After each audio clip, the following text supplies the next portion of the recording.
በኪሱ ዘውድ ይዞራል። ሁሉም ይጓል በእያንዳንዱ ሁሉም በኪሱ ትንንሽ ዘውድ ይዞ የሚዞር ነው። ቀን ሲመጣ ነግዛለሁ።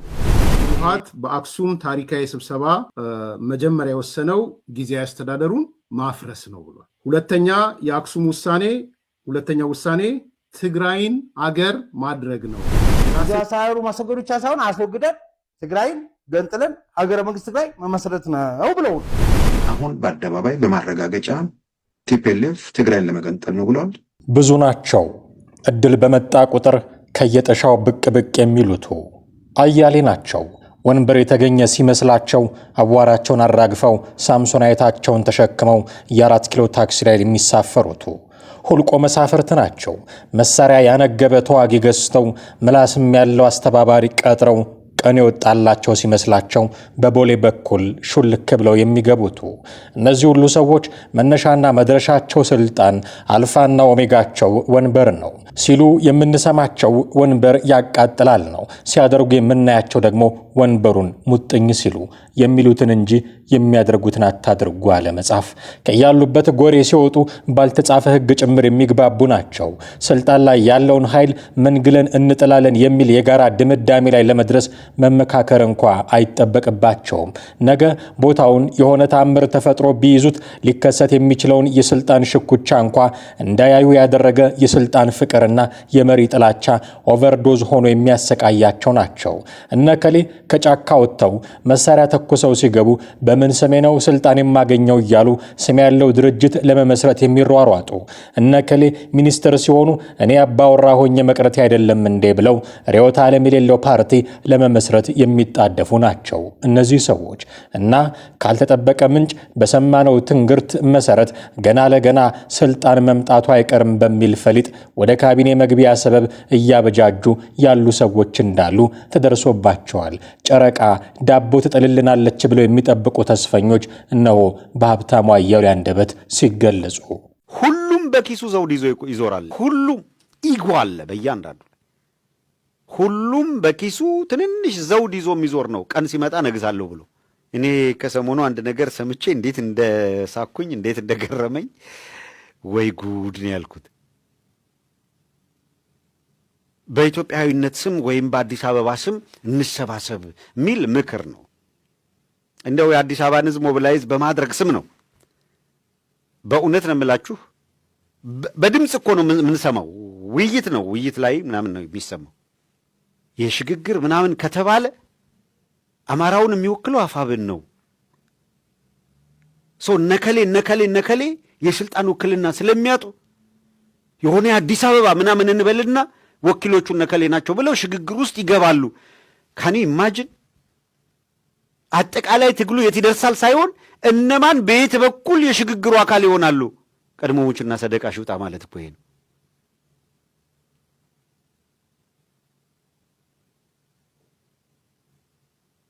ጸቡ የሆነች አንድ ትንሽ ቤት ውስጥ እዚህ ቦታ ጥጃ ታስሯል። ማን ነው ባልና ሚስቱ እቁብ ጥለን እቁቡ ሲደርስ ላም ገዝተን ላሟ እዛ ጋር ትታሰራለች። ጥጃው ሲወለድ ጥጃው ደግሞ እዚህ ጋር ይታሰራል። ኖ ጥጃማ እዚህ ጋር አይታሰርም። ኢማጂን እቁቡም ገና አልደረሰም፣ ላሟም ገና አልተገዛችም። ጸቡ በጥጃ ነው። የቱ ጋር ጥጃዋ ትታሰራለች? አንድ ሲባባሉ አይደለም አትችልም መብት ነው መብት አይደለም ምናምን አንስቶ በሆነ ነገር ሚስቱ ትሞታለች። ባልደረሰ እቁብ፣ ባልተገዛች ላም፣ ባልተወለደች ጥጃ። አሁን የገጠመን ይሄ ነው። የትግራይ ክልል ጊዜያዊ አስተዳደር ፕሬዝዳንት ሌፍተናንት ጄኔራል ታደሰ ወረደ ሰላማዊና ዲሞክራሲያዊ ርክክብ የማይፈጽሙ ከሆነ ስህተት እንደሚሆን የህዝባዊ ወያኔ ሓርነት ትግራይ ህወሓት ቃል አቀባይ ተናገሩ። የህወሓት ቃል አቀባይ ሚካኤል አስገዶም የትግራይ ክልል ጊዜያዊ አስተዳደርም እየፈረሰ በመሆኑ ከፌዴራል መንግስት ጋር ያለው የግንኙነት ገመድ መበጠሱን ገልጸዋል። ከቢቢሲ ጋር አጭር ቃለ መጠይቅ ያደረጉት ቃል አቀባዩ የህወሓት ማዕከላዊ ኮሚቴ ከ2 ሳምንት ገደማ በፊት ያስተላለፈውን ውሳኔ በተመለከተ በተመለከተ ከተለያዩ አካላት ጋር ውይይት እየተካሄደ እንደሆነ ተናግረዋል። የህወሓት ማዕከላዊ ኮሚቴ ሚያዝያ 11 ቀን 2018 ዓ.ም ባወጣው መግለጫ ከ6 ዓመት በፊት ክልል ውስጥ በተደረገ ምርጫ የተመረጠው የትግራይ መንግስት ምክር ቤት ወደ ስራ እንዲመለስ መወሰኑን አስታውቆ ነበረ። ህወሓት ይህንን ውሳኔ ያስታወቀው ፌዴራል መንግስት ከፕሪቶሪያው ስምምነት በኋላ የተቋቋመውን የትግራይ ክልል ጊዜያዊ አስተዳደር እየመሩ ያሉት ፕሬዝዳንት ታደሰ ወረደን የስልጣን ቆይታ በአንድ ዓመት ካራዘመ ከ2 ሳምንት ገደማ በኋላ ነው። ቃል አቀባዩ ሚካኤል የፌዴራል መንግስት ውሳኔውን ያስተላለፈው ህወሓትን ሳያስፈቅድ ሳያማክር ለብቻው ነው ብለዋል። ጀነራል ታደሰ የመጀመሪያው ዓመት ላይ የተሾመው በፕሪቶሪያው ስምምነት መሰረት በወጣው ደንብ ነው። አሁን ግን እርሱ ተጥሶ በ2013 በወጣ ደንብ ነው ብለዋል። የጠቅላይ ሚኒስትር ጽህፈት ቤት የፕሬዝዳንቱ የስልጣን ዘመን በአንድ ዓመት መራዘሙን ይፋ ባደረገበት የፌስቡክ ልጥፍ ላይ ጠቅሶ የነበረው የትግራይ ጦርነት ከተጀመረ ከወራት በኋላ የወጣውን የጊዜያዊ አስተዳደር ማቋቋሚያ ደንብ ነበረ። ይህ ደንብ ከፕሪቶሪያው ስምምነት መፈረም በኋላ አሁን በስራ ላይ ያለውን አስተዳደር ለማቋቋም በወጣው ደንብ ተሽሯል። ስለዚህ ጉዳይ ጥያቄ የቀረበላቸው የጠቅላይ ሚኒስትር ጽህፈት ቤት ፕሬስ ሴክሬታሪያት ኃላፊ ቢለኔ ስዩም የተሻረው ደንብ የተጠቀሰው በስህተት እንደሆነና እንደሚስተካከል አሳውቀዋል። ከሰዓታት በኋላም የጠቅላይ ሚኒስትር ጽህፈት ቤት የፌስቡክ ገጽ ላይ የወጣው ጽሑፍ ማስተካከያ ተደርጎበት በ2015 የወጣው ደንብ ተጠቅሷል። የጊዜያዊ አስተዳደሩ ፕሬዝዳንት ስልጣን የተራዘመው ከአንድ ዓመት በፊት ሹመት በተሰጠበት የ2015 ደንብ መሰረት መሆኑን የገለጹት የፕሬስ ሴክሬታሪዋ ኃላፊ ከዚህም የተነሳ ውሳኔው ህጋዊ መሆኑን ተናግረዋል። የህወሓት ቃል አቀባይ ሚካኤል በበኩላቸው ከ5 ዓመት በፊት በወጣው የቀድሞ ሹመት በመሰጠቱ የፕሪቶሪያው ስምምነት ስለፈረሰ ጊዜያዊ አስተዳደሩም ፈርሷል ባይ ናቸው። ስምምነቱን ያፈረሰው የፌዴራል መንግስት ነው።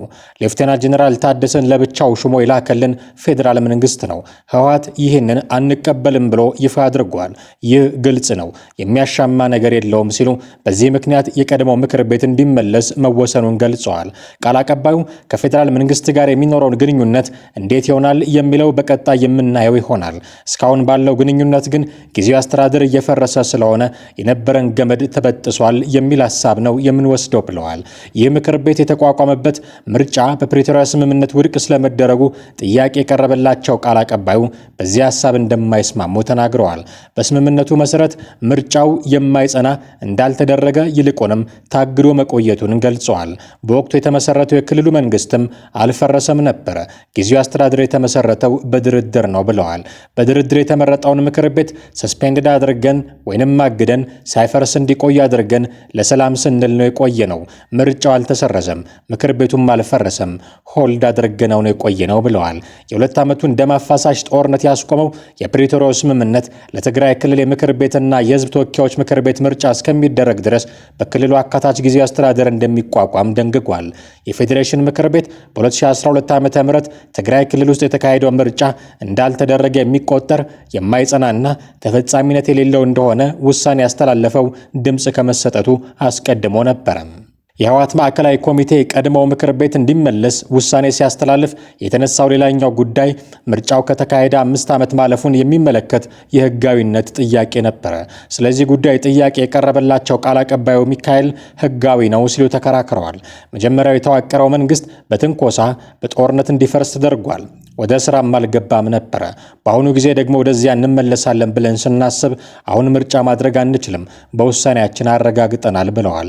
እንደ ቃል አቀባዩ ገለጻ አሁን ምርጫ መካሄድ የማይችለው 40% እና ከዛ በላይ ትግራይ መሬትና የትግራይ ህዝብ ተበታትኖ ስላለ ነው። አክለውም በዚህ ሁኔታ እንደ አዲስ መርጠን መንግስት ልናቋቁም ስለማንችል አሁን ያለውን በ2012 የተመረጠውን ምክር ቤት ካሸጋገረን በኋላ ህጋዊ መንግስት ከመሰረትን በኋላ የሚመጣውን ነገር ምንድነው የሚሆነው የሚለውን ቀጣይ እናያለን ሲሉ ተናግረዋል። በህወሓት ማዕከላዊ ኮሚቴ ውሳኔ መሰረት ምክር ቤቱን ወደ ስራ እንዲመለስ ከተደረገ በኋላ አዲስ አስፈጻሚ ካቢኔ እንደሚዋቀር ቃል አቀባዩ ገልጸዋል። በተጨማሪም ምክር ቤቱ ፕሬዝዳንት እንደሚመርጥም ተናግረዋል። ውሳኔውን በተመለከተ የሚደረገው ውይይት እንደተጠናቀቀ ይህ ተግባር እንደሚከናወን እስካሁን ግን ቀን አለመወሰኑንም ተናግረዋል። ህወሓት ምክር ቤቱ እንዲመለስ መወሰኑን ካስታወቀ በኋላ መግለጫ የሰጡት ጊዜያዊ አስተዳደሩ ፕሬዝዳንት ታደሰ ወረደ ውሳኔውን ተቃውመውታል። ይላል። ውሳኔው የፕሪቶሪያውን ስምምነትን ውድቅ የሚያደርግ እንደሆነ የተናገሩት ፕሬዝዳንቱ ይህንን እርምጃ ተከትሎ ሊመጣ የሚችለው ጦርነት እንደሚሆን ተናግረው ነበር። ይህን ተከትሎም ሌፍተናንት ጄኔራል ታደሰ ወረደ እንደ ቀድሞ የጊዜያዊ አስተዳደር ፕሬዝዳንት ጌታቸው ረዳ የክልሉን መዋቅር በኃይል ሊነጠቁ ይችላል የሚል ስጋት ተፈጥሯል። ሌፍተናንት ጄኔራል ታደሰ ስልጣናቸውን በምክር ቤቱ ለሚመረጠው ፕሬዝዳንት ለማስረከብ ተስማምተው እንደሆነ የጠየቁት የህወሓት ቃል አቀባይ ሚካኤል እርሱን በቀጣይ የምናየው ይሆናል የሚል ምላሽ ሰጥተዋል። ህወሓት ፕሬዝዳንቱ በመግለጫቸው የተናገሩትን እንደማያምንበት የተናገሩት ሚካኤል መፈንቅለ መንግስት አይደለም መደረግ ያለበት ርክክብ ነው ሲሉ ተናግረዋል። ሰላማዊ ዲሞክራሲያዊ ርክክብ እንደሚያደርጉ እምነቱ አለን። ከዚህ ውጭ የሚሄድ ሰው ካለ ወይንም ከዚህ ውጭ ከሄዱ ግን ስህተት ነው የሚሆነው፣ ትክክል አይሆንም ብለዋል። ፕሬዝዳንቱ ስልጣን ለማስረከብ ፈቃደኛ ካልሆኑ የህወሓት ቀጣይ እርምጃ ምን እንደሚሆን ቃል አቀባዩ ተጠይቀዋል። ቀጣዩ ፕሬዝዳንት ማን እንደሚሆን አሁን መናገር አንችልም። ስልጣን ያለው አካል ምክር ቤት ስለሆነ ማንን ፕሬዝዳንት ያደርጋል የሚለውን ነገር በቀጣይ የምናየው ነገር ነው የሚሆነው ብለዋል። አክለውም ፕሬዝዳንት ታደሰ በሰላማዊ ስልጣን ያስረክባሉ አያስረክቡም የሚለው አሁን አከራካሪ ነጥብ ሊሆን አይችልም፣ ያኔ ስንደርስ የምናየው ነገር ነው የሚሆነው ሲሉ ተናግረዋል። ጊዜያዊ አስተዳደር አሁን ፈርሷል፣ ምክር ቤቱ ወደ ስልጣን ይመጣል ያሉት ቃል አቀባዩ ፕሬዝዳንት የመሾምና ካቢኔ ማዋቀር ስልጣን ያለው ይኸው ምክር ቤት መሆኑን ገልጸዋል። በመሆኑም በክልሉ ሁለት መንግስት ይኖራል ሊባል እንደማይችል ጠቅሰዋል። የህወሓት ውሳኔ በተመለከተ እስካሁን ድረስ ከፌዴራል መንግስት በኩል በይፋ የተሰጠ አስተያየት የለም። የትግራይ ክልል ጊዜያዊ አስተዳደር ፕሬዝዳንት ታደሰ በበኩላቸው ባለፈው ሳምንት በሰጡት መግለጫ የሚመሩት ካቢኔ ስራውን እንደሚቀጥልና የክልሉ መንግስት መስሪያ ቤቶችም መደበኛ ተግባራቸውን ማከናወን እንደሚቀጥሉ ገልጸዋል። ለመሆኑ ይህ የህወሓት አካሄድ ጥሬ ትርጉሙ ምንድነው ካልን መልሱ አገረ ትግራይን መመስረት ነው። ህወሓት በአክሱም ታሪካዊ ስብሰባ መጀመሪያ የወሰነው ጊዜያዊ አስተዳደሩን ማፍረስ ነው ብሏል። ሁለተኛው ውሳኔ ትግራይን አገር ማድረግ ነው ብሏል። የራስን ዕድል በራስ መወሰን በሚል ትግራይን አገር እናደርጋታለን። በቅድሚያ ግን ምዕራብ ትግራይንና የራያ አካባቢን ግዛታችንን በኃይል እናስመልሳለን ብሏል። ዲፋክቶም ሆነ አገረ ትግራይ ስንሆን መገበያያችንን ናቅፋና የሱዳን ፓውንድ እናደርገዋለን ብሏል። ብር የሚባል ብርን አሰናብተናታል ነው እንግዲህ። የኢትዮጵያ መንግስት ብር መላክ አለበት የለበትም አላቅም። ከዚህ በኋላ የአክሱም ውሳኔ ብር ደህና ሰንብት፣ የኢትዮጵያ ባንኮችም ጠራርጋችሁ ትወጣላችሁ ማለት ነው። የኢትዮጵያ ቴሌም ጠራርገ ትወጣለህ ማለት ነው። የአየር መንገዱም ጠራርገ ትወጣለህ ማለት ነው። ዩኒቨርሲቲዎችም ጠራርጋችሁ ትወጣላችሁ ማለት ነው። ሌላ እኮ አይደለም የተነገረው። ዩኒቨርሲቲዎች ጠራርገው እንዲወጡ፣ ባንኮች እንዲወጡ፣ ቴሌኮሙኒኬሽን እንዲወጣ፣ ኤልፓ እንዲወጣ፣ የአየር መንገዱ እንዲወጣ ጠቅላላ ውጡ ነው እያተባለ። ምክንያቱም በአንድ ሀገር ውስጥ ናቅፋንም የሱዳን ፓውንድንም ብርንም የምትጠቀምበት የኢትዮጵያ ሕግ የለም። ስለዚህ የመጠቀሚያ እንትናችንን ከብር ወጥተን ወደ ናቅፋና ወደ ፓውንድ ቀይረናል። ይሄ ነው እየሆነ ያለው። ትግራይ ውስጥ ያለው እብደት በዚህ ደረጃ የተገለጸ እብደት ነው። ይሄ እብደት ምን ያህል ያስኬዳቸዋል ምናየው ነው የሚሆነው። ለዚህ ትግራይን ገንጥሎ አገር የማድረግ የቆየ አባዜ እንደ ነዳጅ የሚያገለግሉ አካላት ደግሞ በሌሎች ስፍራዎችም ተፈልፍለዋል። ፋኖ ይሉት የጎበዝ አለቆች ስብስብና ራሱን የኦሮሞ ነጻነት ሰራዊት ብሎ የሚጠራው ቡድን አሁን በአደባባይ በማረጋገጫ ቲፒኤልኤፍ ትግራይን ለመገንጠል ነው ብለዋል። አሁን ቀጥሎ እነ ዘመነ ደግሞ አማራን ለመገንጠል ነው ሲሉ እንጠብቃለን። እነ ጃልመሮ ደግሞ እነሱ በፊትም ሲሉ ስለነበር አዲስ ነገር አይደለም። ስዩም ተሾመ ባለስልጣኖችን አትፍሩ እያላቸው ነው። ህወሓት የሚፈልገው ተገንጥሎ አገር መመስረት መሆኑን ለመናገር አትሽኮርመሙ፣ እርሱም መገንጠል ከፈለገ መንገዱን ጨርቅ ያድርግለት ባይ ነው ስዩም። ጊዜያዊ አስተዳደሩ ማስወገዱ ብቻ ሳይሆን አስወግደን ትግራይን ገንጥለን ሀገረ መንግስት ትግራይ መመስረት ነው ብለውና ከሆነ ምንም ድብብቆሽ አያስፈልገውም። ስማችሁም እሱ ነው፣ ተግባራችሁም እሱ ነው፣ ዓላማችሁም እሱ ነው፣ የኖራችሁበትም ያው ነው። ስማችሁ የትግራይ ነፃ አውጪ ግንባር አይደለም፣ ትህነግ ነዋል። በቃ ስማችሁ ይነግረናል። ስንት ዓመት ስናወራው የኖር ነው። ምንም ድብቆሽ አያስፈልጉ። በይፋ አውጡና ዓላማችን ትግራይ መገንጠል ነው በሉ። ውሸት እናንተም ተናገሩ፣ እኛ የምንወቀው የትግራይ ህዝብም ይወቀው። እናንተ ካልተናገራችሁት እኛ መናገር አለብን። ለትግራይ ህዝብ ማስረዳት አለብን። የትግራይ ህዝብ ሆይ የህወሓት ዓላማ ይሄ ነው። መገንጠል ነው። ያንተ ፍላጎት ምንድነው በሉት፣ ጠይቁት፣ እንደዛ በሉት። ሁሉም ሰው የፌዴራል መንግስትን ጨምሮ የህወሓት የትግራይ ተቃዋሚ ፓርቲዎችና ሊቃንን ጨምሮ በግልጽ ተናገሩ፣ ችግር የለውም። የህወሓት ዓላማና ግብ አሁን እያደረገ ያለው እንቅስቃሴ ትግራይን ከኢትዮጵያ ለመገንጠል ነው ብላችሁ ተናገሩ። ይህን ነው የምንፈልገው። የምትገነጠል ከሆነ መንገዱን ጨርቅ ያርግልህ። አይ ከኢትዮጵያ ጋር አብራ የምትቀጥለው የተሳሰረ ህልውና ስላላት የጋራ የወደፊት ዕጣ ፈንታችን አንድ ላይ ስለተሳሰረ ስለሆነ አይ እንገነጠላለን ብለህ ካልክ አትገነጠልም ብዬ ሙዝዝ ብዬ ስታገል አልኖርም። ለምን መብትን ነፍጋለሁ? መብትን መፍረግ የለም። በህገ መንግስቱ ያስቀመጥከው አንቀጽ አንተ ነህ አይደል እንዴ? አንቀጽ 39 ብለህ በግልጽ ያስቀመጥከው አንተ ነህ አይደል ወዳጄ? እኔ እኮ አይደለሁም።